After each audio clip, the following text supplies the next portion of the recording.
Dustin Briggs here for LLN, and we have a very important topic to cover today, the American Recovery and Reinvestment Act of 2009, also known as the Recovery Act. First introduced by the 111th United States Congress on February 2009 and signed into law on February 17, 2009 by President Obama.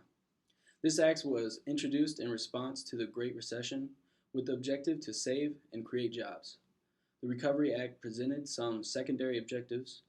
First, provide temporary relief programs for those impacted the most by the recession. And second, to invest in education, health, and renewable energy. To accomplish this, the Recovery Act estimates to spend $840 billion. And where's this money coming from?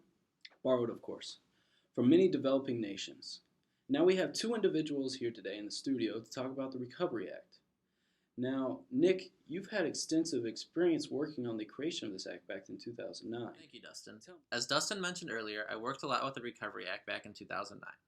There was a lot of drawbacks as well as a lot of benefits that went along with the Recovery Act. The main thing I noticed was all the benefits that was associated with the Recovery Act. There were three immediate goals that the Recovery Act wanted to achieve. The first being, it wanted to create new jobs and save existing jobs within the United States. The second was, it wanted to spur economic activity and invest in long-term growth. And the final one was, it wanted to foster unprecedented levels of accountability and transparency in government spending by having the recipients of the recovery funds report each quarter how they are using the money. The Recovery Act intended to achieve these goals by providing $787 billion in various activities.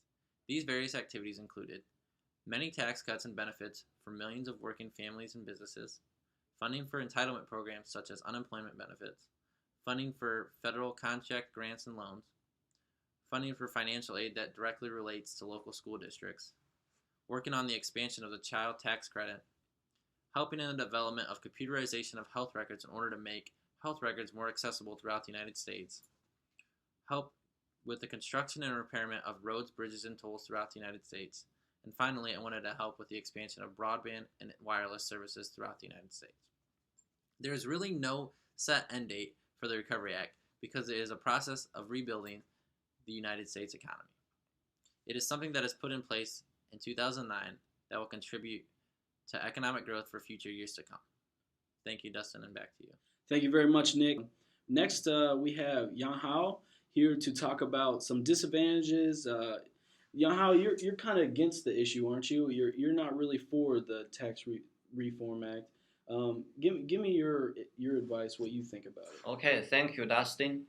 So based on Nick mentions, ARRA has a lot of benefits, but this plan is not perfect. I have two reasons to support my opinion. First of all, I want to say that stimulus spending coupled with borrowing is reckless. For instance, the US borrows money from China to build a new road. Yes, it creates new job opportunities. It makes our life easier. But guess what? Who's going to pay back the debt? Our children and even grandchildren.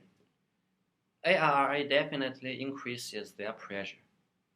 Second, ARRA was not enough at all to bring the US back from the recession.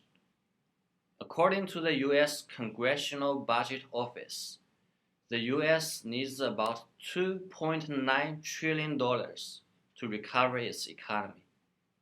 But this plan only has about $800 billion in it. So it's not even close to bring the US economy back. Thank you, gentlemen. In summation, the Recovery Act, even with its disadvantages, in the grand scheme of things, it was very beneficial.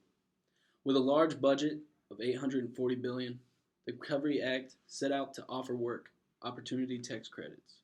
This credit added returning veterans and disconnected youth to the list of new hires that corporations may claim. Small businesses can offset losses by getting refunds on taxes paid up to 5 years ago. Created municipal bond programs, a new way to finance school constructions, energy, and other public projects. There is no end date written into the Recovery Act because while many of Recovery Act objectives are focused on jumpstarting the economy, a lot of the others are expected to contribute to economic growth for many years. And with that, I thank you for tuning in to LLN. Stay classy, Bowling Green. Is that the last part?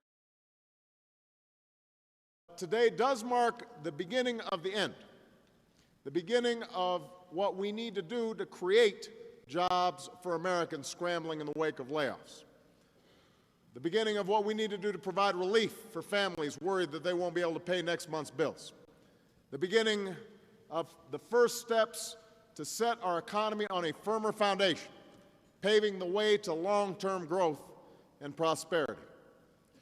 The American Recovery and Reinvestment Act that I will sign today, a plan that meets the principles I laid out in January, is the most sweeping economic recovery package in our history.